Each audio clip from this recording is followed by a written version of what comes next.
Roh Kudus dijanjikan. Kisah Para Rasul 1 ayat 1-5. Hai Theophilus, dalam bukuku yang pertama, aku menulis tentang segala sesuatu yang dikerjakan dan diajarkan Yesus sampai pada hari ia terangkat. Sebelum itu, ia telah memberi perintahnya oleh Roh Kudus kepada rasul-rasul yang dipilihnya. Kepada mereka, ia menunjukkan dirinya setelah penderitaannya selesai, dan dengan banyak tanda ia membuktikan bahwa ia hidup. Sebab selama 40 hari, ia berulang-ulang menampakkan diri dan berbicara kepada mereka tentang kerajaan Allah. Pada suatu hari, ketika ia makan bersama-sama dengan mereka, ia melarang mereka meninggalkan Yerusalem dan menyuruh mereka tinggal di situ, menantikan janji Bapa yang demikian katanya.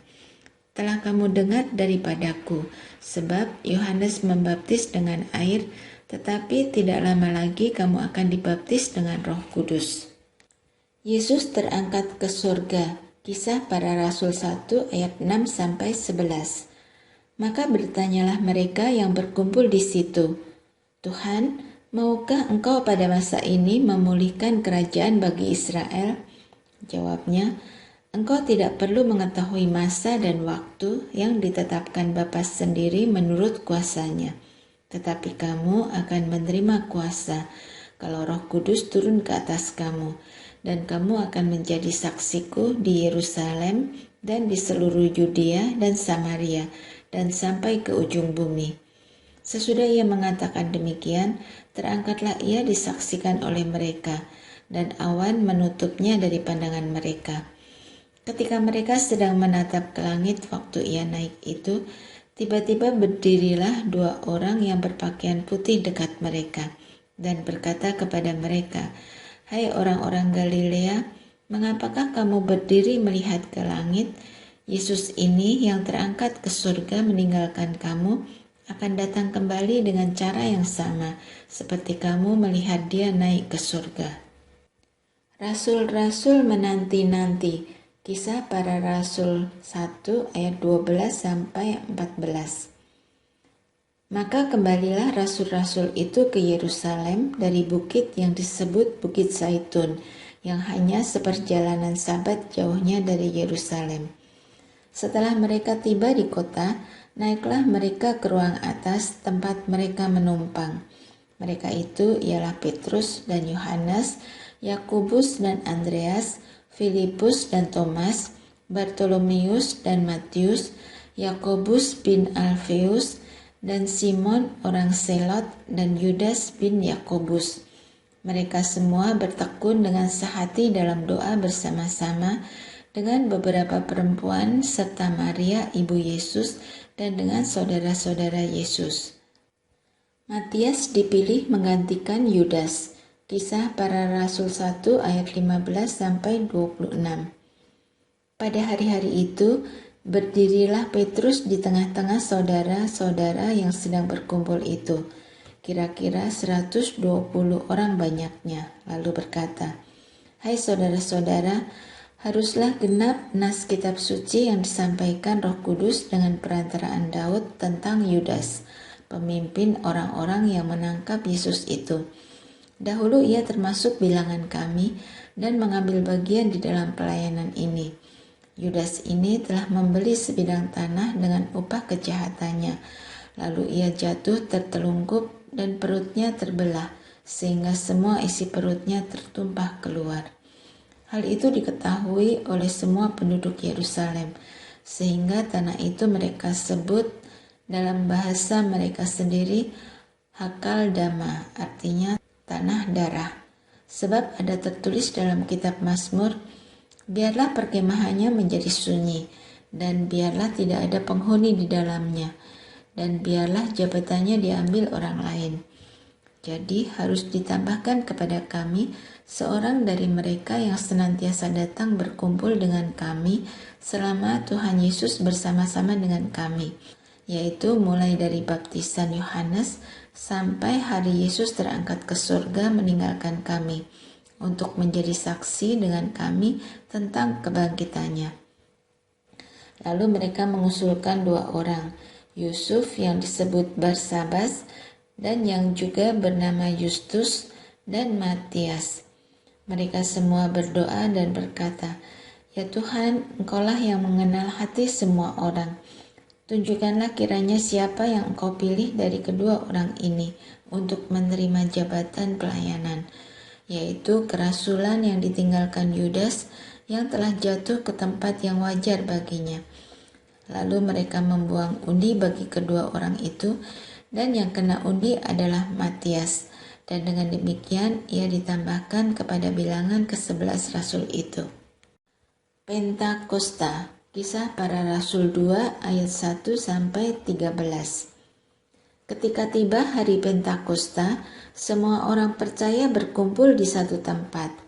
Tiba-tiba turunlah dari langit suatu bunyi seperti tiupan angin keras yang memenuhi seluruh rumah di mana mereka duduk. Dan tampaklah kepada mereka lidah-lidah seperti nyala api yang bertebaran dan hinggap pada mereka masing-masing. Maka penuhlah mereka dengan Roh Kudus. Lalu mereka mulai berkata-kata dalam bahasa-bahasa lain seperti yang diberikan oleh Roh itu kepada mereka untuk mengatakannya. Waktu itu di Yerusalem diam orang-orang Yahudi yang saleh dari segala bangsa di bawah kolong langit. Ketika turun bunyi itu, berkerumunlah orang banyak. Mereka bingung karena mereka masing-masing mendengar rasul-rasul itu berkata-kata dalam bahasa mereka sendiri. Mereka semua tercengang-cengang dan heran, lalu berkata, "Bukankah mereka semua yang berkata-kata itu orang Galilea? Bagaimana mungkin kita masing-masing mendengar mereka berkata-kata dalam bahasa kita sendiri, yaitu bahasa yang kita pakai di negeri asal kita? Kita orang Partia, Media, Elam, penduduk Mesopotamia, Yudea dan Kapadokia, Pontus dan Asia, Frigia dan Pamfilia, Mesir dan daerah-daerah Libya yang berdekatan dengan Kirene, pendatang-pendatang dari Roma, baik orang Yahudi maupun penganut agama Yahudi, orang Kreta dan orang Arab.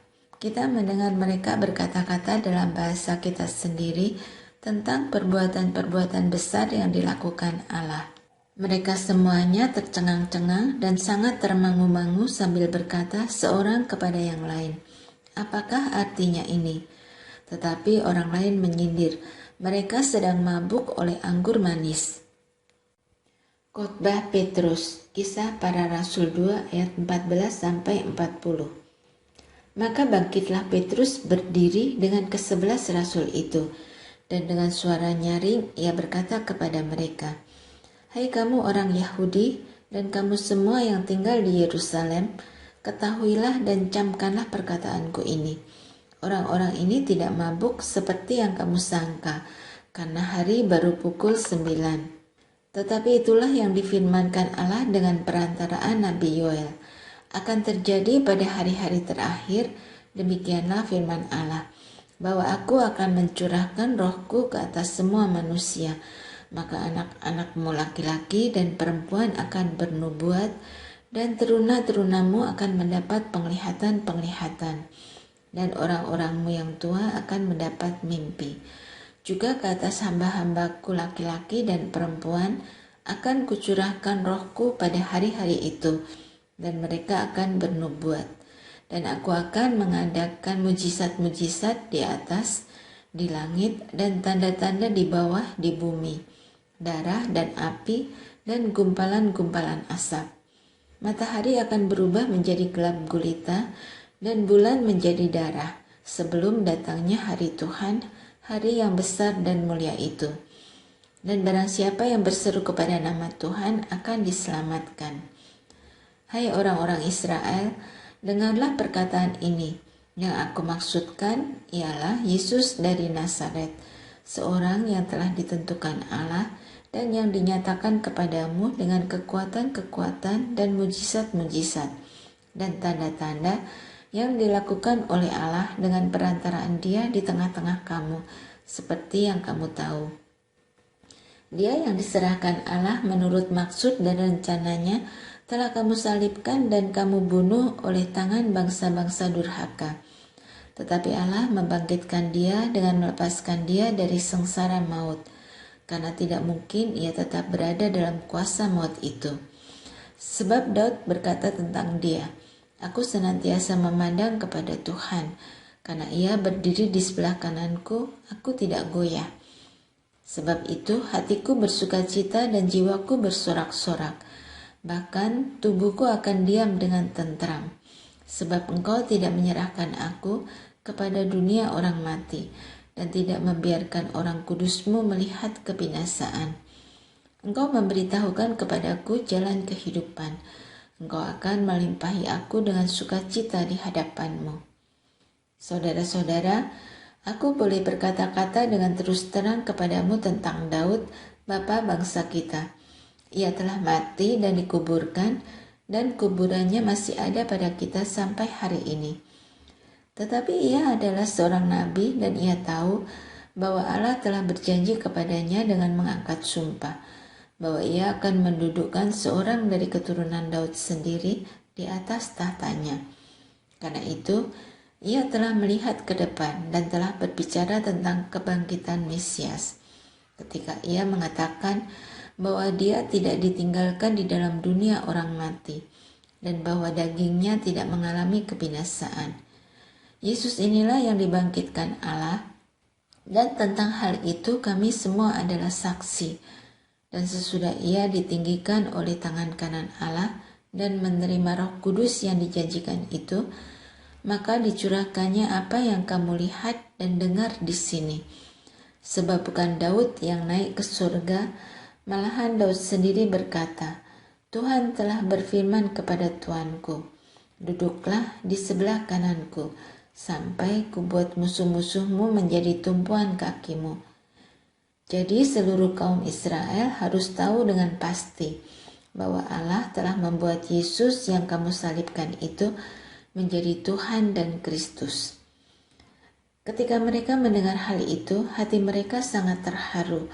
Lalu mereka bertanya kepada Petrus dan rasul-rasul yang lain, apakah yang harus kami perbuat, saudara-saudara?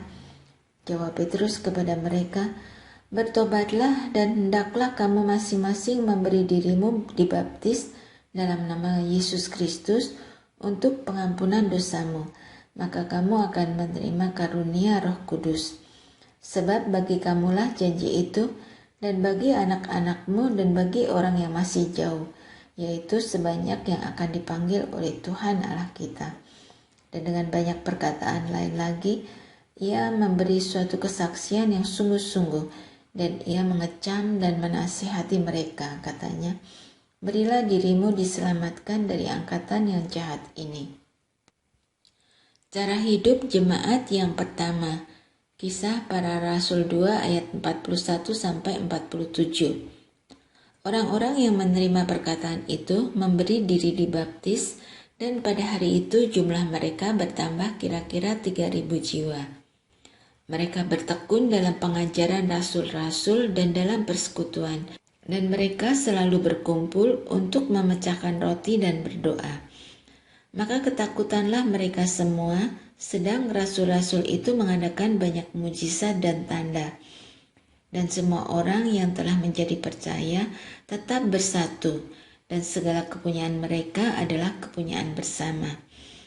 Dan selalu ada dari mereka yang menjual harta miliknya, lalu membagi-bagikannya kepada semua orang sesuai dengan keperluan masing-masing.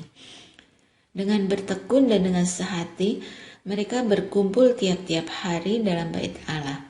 Mereka memecahkan roti di rumah masing-masing secara bergilir dan makan bersama-sama dengan gembira dan dengan tulus hati, sambil memuji Allah, dan mereka disukai semua orang. Dan tiap-tiap hari Tuhan menambah jumlah mereka dengan orang yang diselamatkan. Petrus menyembuhkan orang lumpuh. Kisah Para Rasul 3 ayat 1-10. Pada suatu hari menjelang waktu sembahyang, yaitu pukul 3 petang, naiklah Petrus dan Yohanes ke bait Allah. Di situ ada seorang laki-laki yang lumpuh sejak lahirnya, sehingga ia harus diusung. Tiap-tiap hari orang itu diletakkan dekat pintu gerbang bait Allah yang bernama Gerbang Indah untuk meminta sedekah kepada orang yang masuk ke dalam bait Allah. Ketika orang itu melihat bahwa Petrus dan Yohanes hendak masuk ke bait Allah, ia meminta sedekah. Mereka menatap dia dan Petrus berkata, "Lihatlah kepada kami." Lalu orang itu menatap mereka dengan harapan akan mendapat sesuatu dari mereka. Tetapi Petrus berkata, "Emas dan perak tidak ada padaku, tetapi apa yang kupunyai kuberikan kepadamu. Demi nama Yesus Kristus orang Nazaret itu, berjalanlah." Lalu ia memegang tangan kanan orang itu dan membantu dia berdiri.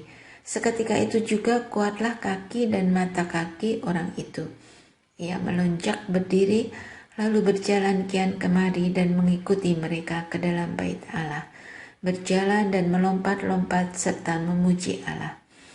Seluruh rakyat itu melihat dia berjalan sambil memuji Allah.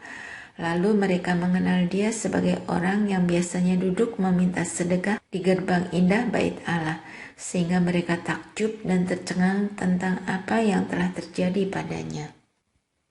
Khotbah Petrus di Serambi Salomo, Kisah Para Rasul 3 ayat 11-26. Karena orang itu tetap mengikuti Petrus dan Yohanes, maka seluruh orang banyak yang sangat keheranan itu datang mengerumuni mereka di serambi yang disebut Serambi Salomo. Petrus melihat orang banyak itu lalu berkata, "Hai orang Israel, mengapa kamu heran tentang kejadian itu?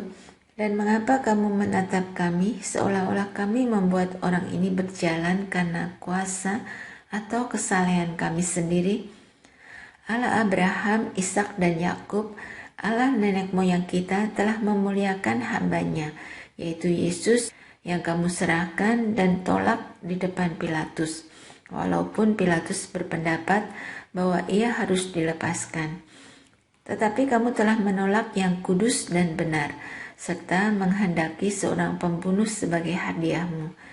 Demikianlah ia, pemimpin kepada hidup, telah kamu bunuh, tetapi Allah telah membangkitkan dia dari antara orang mati, dan tentang hal itu kami adalah saksi.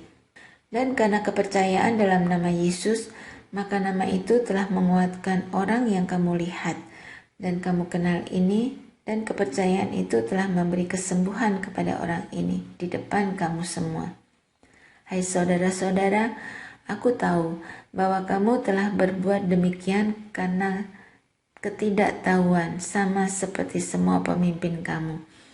Tetapi dengan jalan demikian, Allah telah mengenapi apa yang telah difirmankannya dahulu dengan perantaraan nabi-nabinya, yaitu bahwa Mesias yang diutusnya harus menderita.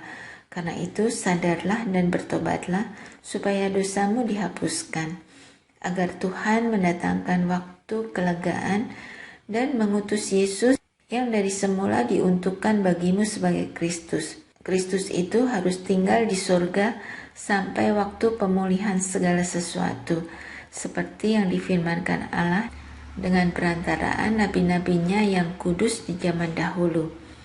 Bukankah telah dikatakan Musa, Tuhan Allah akan membangkitkan bagimu seorang nabi dari antara saudara-saudaramu, sama seperti aku.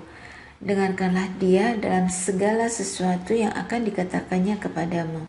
Dan akan terjadi bahwa semua orang yang tidak mendengarkan nabi itu akan dibasmi dari umat kita. Dan semua nabi yang pernah berbicara, mulai dari Samuel dan sesudah dia, telah bernubuat tentang zaman ini. Kamulah yang mewarisi nubuat-nubuat itu dan mendapat bagian dalam perjanjian yang telah diadakan Allah dengan nenek moyang kita, ketika ia berfirman kepada Abraham, "Oleh keturunanmu semua bangsa di muka bumi akan diberkati." Dan bagi kamulah pertama-tama Allah membangkitkan hamba-Nya dan mengutusnya kepada kamu supaya ia memberkati kamu dengan memimpin kamu masing-masing kembali dari segala kejahatanmu.